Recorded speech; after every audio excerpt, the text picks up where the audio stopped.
ದಿನ ಕಳೆದಿದ್ರು. ಇಲ್ಲ, ಆ ಸಂದೇಶ ನಿರಂತರವಾಗಿ ಇಲ್ಲಿ ಕಾಣ್ಬೋದು ಅಂತ ಅನಿಸುತ್ತಾ?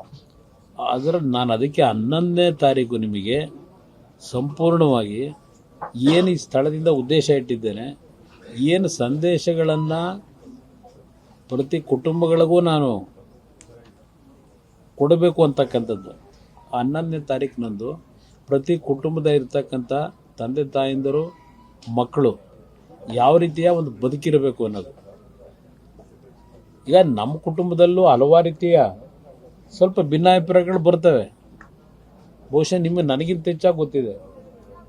ನಮ್ಮ ಕುಟುಂಬದಲ್ಲೂ ಹಲವಾರು ಭಿನ್ನಾಭಿಪ್ರಾಯಗಳು ಬಂದರೂ ಸಹ ಯಾವ ರೀತಿಯಲ್ಲಿ ನಮ್ಮ ಕುಟುಂಬದಲ್ಲಿ ಇಲ್ಲಿವರೆಗೆ ನಮ್ಮ ತಂದೆ ತಾಯಿಯವರ ಭಾವನೆಗಳಿಗೆ, ತಂದೆ ತಾಯಿಗಳ ಒಂದು ಮನಸ್ಸಿನ ಮೇಲೆ ನೋವುಂಟು ಮಾಡಬಾರದು ಅಂತ ಹೇಳಿ ಅದನ್ನೆಲ್ಲ ಬದಿಗಿಟ್ಟು ನಾವು ಯಾವ ರೀತಿ ಬದುಕ್ತಾ ಇದ್ದೇವೆ ಅದು ಬಹುಶಃ ಎಲ್ಲರೂ ನೀವು ಮಾತಾಡ್ತೀರಿ ಅಂದ್ರೆ ಹೊರಗೆ ಯಾರು ಹೇಳಲ್ಲ, ನೀವೇ ಅರ್ಥ ಮಾಡ್ಕೊಂಡಿದ್ದೀರಿ ಅದನ್ನೆಲ್ಲವನ್ನು.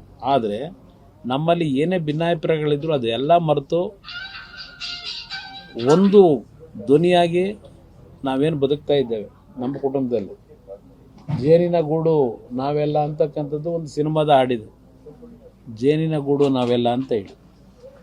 ಇವತ್ತು ಆ ರೀತಿಯ ಬದುಕನ್ನು ಪ್ರತಿ ಕುಟುಂಬಗಳು, ನಿಮ್ಮ ಕುಟುಂಬದಲ್ಲಿ ಯಾವುದೇ ರೀತಿಯ ಭಿನ್ನಾಭಿಪ್ರಾಯಗಳು ಬಂದರೂ ಬದುಕಬೇಕು ಅಂತಕ್ಕಂಥ ಸಂದೇಶ ನಾವು ನೆನ್ನೆ ಕೊಟ್ಟಿದ್ದೇವೆ ಅನ್ನೋದು ನನ್ನ ಅಭಿಪ್ರಾಯ.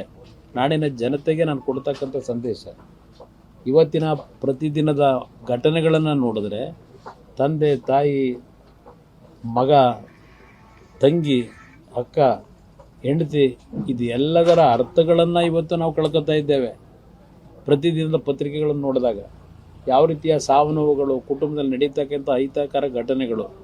ಕೈ ಜೋಡಿಸಿ ನಾನು ನಾಡಿನ ಜನತೆಗೆ ಪ್ರತಿ ಕುಟುಂಬಗಳಿಗೆ ಮನವಿ ಮಾಡ್ತೇನೆ, ಯಾವುದೇ ರೀತಿಯ ಆಸ್ತಿಗೋ ಇಲ್ಲ ಮತ್ಯಾವುದೋ ವೈಮನಸ್ಸುಗಳಿಂದ ಕೆಲವನ್ನ ಕಂಟ್ರೋಲ್ ಮಾಡ್ಕೋಬೇಕು ಅಂತ ಹೇಳ್ತಾರೆ. ಜೀವನದಲ್ಲಿ ನಾವುಗಳು ತಪ್ಪುಗಳಾದಾಗ ಅದನ್ನು ಸರಿಪಡಿಸ್ಕೊಳ್ಳಿಕ್ಕೆ ಯಾವ ರೀತಿಯ ಒಂದು ಪಶ್ಚಾತ್ತಾಪಗಳು, ಯಾವ ರೀತಿಯ ಒಂದು ಜ್ಞಾನೋದಯವನ್ನು ನಾವು ಪಡಿಬೇಕಾಗಿದೆ ಅದನ್ನು ಇವತ್ತು ಪ್ರತಿ ಕುಟುಂಬಗಳು ನಿಮ್ಮ ಕುಟುಂಬದಲ್ಲಿ ಜಾರಿಗೆ ಇವತ್ತು ಅದನ್ನು ಸರಿಪಡಿಸ್ಕೊಳ್ತಕ್ಕಂಥ ನಿಟ್ಟಿನಲ್ಲಿ ನೆನ್ನೆಯ ನನ್ನ ತಾಯಿಯ ಒಂದು ಸಂಸ್ಕಾರ ಏನು ಮಾಡಿದ್ದೇವೆ, ಯಾವ ರೀತಿ ನಮ್ಮ ಕುಟುಂಬದಲ್ಲಿ ಮುಂದಿನ ನಮ್ಮ ತಾಯಿ ನಮ್ಮ ತಂದೆಯ ಬದುಕನ್ನು ಕಂಡು ನಾವೇನು ನಡೀತಾ ಇದ್ದೇವೆ ನಮ್ಮ ಕುಟುಂಬದಲ್ಲಿ ಯಾವುದೇ ರೀತಿಯ ಭಿನ್ನಾಭಿಪ್ರಾಯಗಳಿದ್ದರೂ ಅದು ಎಲ್ಲವನ್ನು ಬದಿಗಿಟ್ಟು ಒಂದು ಧ್ವನಿಯಾಗಿ ಜೇನಿನ ಗೂಡಾಗಿ ಪ್ರತಿ ಕುಟುಂಬಗಳು ಬದುಕಲಿ ಅಂತಕ್ಕಂಥದ್ದನ್ನು ನಾನು ಸಂದೇಶವನ್ನು ಈ ಒಂದು ಪಾವಿತ್ರವಂತ ಸಂದರ್ಭದಲ್ಲಿ ಹೇಳಲಿಕ್ಕೆ ಬಯಸ್ತೀನಿ ನಾಡಿನ ಜನತೆಗೆ.